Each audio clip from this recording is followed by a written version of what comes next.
बिस्मिल्लाहिर्रहमानिर्रहीम, अस्सलाम वालेकुम और खुश आमदीद करती हूँ आपको घरदारी वी ट्रिक्स के चैनल पर, जहाँ मैं देती हूँ आपको घरदारी से रिलेटेड कुछ ऐसी टिप्स और ट्रिक्स जिनको जानकर, जिनको फॉलो करके आपकी ज़िंदगी हो जाती है बहुत ही आसान। जी हाँ, तो बिरयानी तो हर घर की, हर फैमिली की एक पसंदीदा रेसिपी होती है और जिस दिन बिरयानी बनती है खाने वाले सभी खुश होते हैं, लेकिन बनाने वालों के लिए काम थोड़ा मुश्किल हो जाता है क्योंकि इसमें बर्तन बहुत ज़्यादा गंदे होते हैं। तो आज की वीडियो में आपको देने वाली हूँ एक ऐसी recipe, one pan biryani recipe कि जिसमें ना तो आपका किचन गंदा होगा, ना ही आपका सिंक भरेगा गंदे बर्तनों से, और झटपट मिनटों में चटपटी मज़ेदार बिरयानी तैयार हो जाएगी, वो भी बग़ैर किसी मेहनत के, बग़ैर किसी वक्त के। तो वीडियो को आपने पूरा देखना है, वीडियो को बीच में छोड़कर मत जाइएगा। छोटा सा दिल है मेरा, दुख जाता है।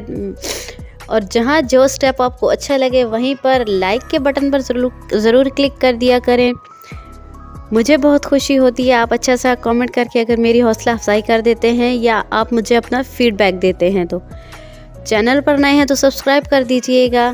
तो चलिए स्टार्ट करते हैं अपनी मज़ेदार चटपटी किस्म की बिरयानी बनाना, जिसको बनाना बहुत ही आसान है।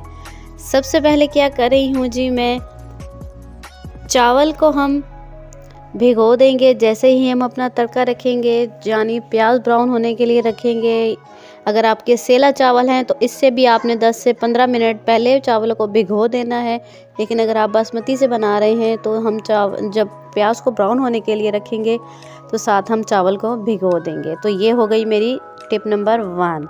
चलिए आगे बढ़ते हैं। प्याज को हमने प्यारा सा गोल्डन ब्राउन करना है, जिससे हमारे चावल का कलर बहुत अच्छा आएगा। और बिरयानी में आम पुलाव की निस्बत प्याज थोड़े ज़्यादा जाते हैं, इसलिए प्याज की मिकदार आपने डबल कर देनी है। मैंने 2 प्याज लिए हैं बड़े साइज़ के, उनको मैंने प्यारा सा गोल्डन ब्राउन किया है। उसमें डाला है मैंने लहसुन थोड़ा सा गोल्डन हुआ, और साथ ही मैंने इसमें डाल दिए हैं टमाटर भी मैंने 4 से 5 अदद डाले हैं। बिरयानी के अंदर खट्टापन और जो मसाला होता है वो प्याज और टमाटर से ही आता है, इसलिए इसकी मिकदार थोड़ी ज़्यादा रखी जाती है। नमक डाल रही हूँ, हल्दी पाउडर डाल रही हूँ, खुश्क धनिया और बिरयानी मसाला डालकर अब हमने कर लेनी है इस मसाले की भुनाई। साथ में साबुत गरम मसाला डाल रही हूँ, इसकी खुशबू और इनकी जो टेस्ट है वो ज़्यादा निखर कर आता है, इसलिए चावल वगैरह में आप खड़े मसाले ज़रूर डाला करें। साथ में डाल रही हूँ कलवंजी के चंद दाने, क्योंकि हर खाने में कलवंजी का इस्तेमाल ज़रूर करना चाहिए हमें, क्योंकि हदीस शरीफ का मफ़हूम है कि जिस खाने में कलवंजी डाल दी जाए उसमें मौत के सिवा, या कलवंजी में मौत के सिवा हर बीमारी की शिफा है। तो जनाब बिरयानी मसाले को अच्छा सा हमने करना है भुनाई, और साथ में डाल दिए हैं मैंने इसमें 2-3 खुश्क अलबुखारे, क्योंकि बिरयानी मसाले में अलबुखारे थोड़े थे और अलबुखारे मुझे ज़्यादा पसंद होते हैं। साथ में डाल दिया है जी मैंने अपना चिकन की भुनाई अब हमने करनी है इस मसाले में बहुत अच्छे से, ताकि इसकी रॉ स्मेल जो है वो भी ख़त्म हो जाए, और हाफ़ जो है यानी 50% जो है हमारा चिकन यहीं पर गल भी जाएगा। आंच को आपने मीडियम रखना है मसाले की भुनाई करते हुए, आंच बहुत तेज़ ना रखा करें, उससे साथ साथ बर्तन जलता रहता है और अजीब सी स्मेल आती है। तो जनाब देखिए हमारा मसाला भी बहुत अच्छे से भुन चुका है और हमारा चिकन भी बहुत प्यारा सा गोल्डन हो चुका है। यहाँ पर देती हूँ आपको बहुत ही कारामत टिप जी, यहाँ पर निकाल लेना है अपने मसाले को। आपने चिकन को साइड पे करके जितना मुमकिन हो सके आपने अपना कुकिंग ऑयल और मसाला इसमें से निकाल लेना है एक प्लेट में, और बाकी जो हमारा चिकन है जिसकी हमने भुनाई कर ली उसमें हमने डाल देना है पानी। 3 गिलास चावल है मेरे पास, तो 4 गिलास पानी मैंने डाला है, क्योंकि चावल मैंने पहले से भिगो कर रख दिए थे। अगर सेला चावल है तो उस हिसाब से आप पानी की मिकदार कम या ज़्यादा कर सकते हैं। साथ में डाल रही हूँ सब्ज़ मिर्चें। सब्ज़ मिर्च के लिए हवाले से यहाँ पर टिप देती चलूँ कि जब आप बाद में सब्ज़ मिर्च डालेंगे तो इसकी खुशबू ज़्यादा आएगी। जो मैंने पहले डाली थी, अगर मैं सारी पहले ही डाल देती तो उन मसाले में घुल मिल जाना था। उसका टेस्ट तो आएगा लेकिन उसकी खुशबू नहीं आती। लेकिन अगर आपने खुशबू के लिए हरी मिर्च डाली है तो आपने हांडी के या जो भी चीज़ आप बना रहे हो उसके एंड पे डालनी है, या उसको जब दम लगाते हैं तब डालनी है। जैसे चावल में अभी मैंने डाली है तो इसके लुक भी बहुत अच्छी आएगी और इसकी खुशबू भी बहुत अच्छी आएगी। तो देखिए साथ साथ कितनी टिप्स आपको देती जा रही हूँ। वीडियो को लाइक करना तो बनता ही है।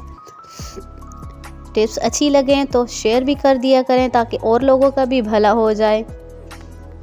पानी को अच्छा सा बॉयल आ जाए तो अब हमने इसमें डाल देने हैं चावल और इसको ढक देना है हमने 2 से 3 मिनट तक, ताकि चावल हमारे खूब अच्छे से इसके अंदर निखर जाएं।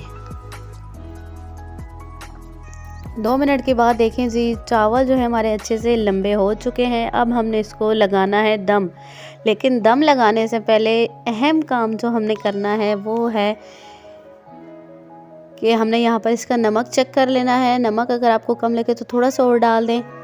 और साथ डाल रही हूँ मैं इसके ऊपर जो हमने मिसाला और कुकिंग ऑयल निकाल कर रखा था वो हमने इसके ऊपर डाल देना है, यानी इसकी तह से ऊपर लगा देनी है। हरा धनिया आपके पास अवेलेबल हो तो वो भी ज़रूर डाल दें। और यहाँ पर हमने डाल देना है बिरयानी का रंग, यानी फूड कलर जो बिरयानी के लिए इस्तेमाल किया जाता है वो। आप चाहें तो 1 से 2 चम्मच पानी में मिक्स करके भी डाल सकते हैं, लेकिन मुझे यहाँ पर अपने चावल में पानी की मिकदार थोड़ी सी ज़्यादा लग रही थी, इसलिए मैंने पानी से अवॉइड किया है और खुश्क मसाला ही डाल रही हूँ। कलर इसका भी बहुत अच्छा आ जाएगा। मोटे कपड़े के साथ दम लगाएंगे और ऊपर थोड़ा सा वज़न रख देंगे। और देखें जी 20 मिनट बाद अल्हम्दुलिल्लाह कितनी परफेक्ट किस्म की 1 पैन बिरयानी हमारी बन कर के तैयार हो चुकी है। टेस्ट जायके में बहुत ही लाजवाब है और खुशबुओं के धमाके हैं कि आपके पड़ोस तक जाएंगे। तो जनाब देखिए हमारी बिरयानी भी तैयार हो चुकी है। हमारे बर्तन भी गंदे नहीं हुए। आमतौर पर बिरयानी के लिए मसाले के लिए अलग बर्तन इस्तेमाल होता है, चावल उबालने के लिए अलग होता है और बाज़ औक़ात दम लगाने के लिए एक तीसरा बर्तन इस्तेमाल करना पड़ता है। तो मैंने एक ही बर्तन में सारे काम आपको करके दिखा दिए हैं। वीडियो अच्छी लगे तो लाइक शेयर ज़रूर कर दीजिएगा। खुश रहिए, खुशियाँ बांटिए, दूसरों के लिए आसानियाँ पैदा करें। अल्लाह ताला आपके लिए आसानियाँ पैदा कर देंगे। अल्लाह हाफ़िज़।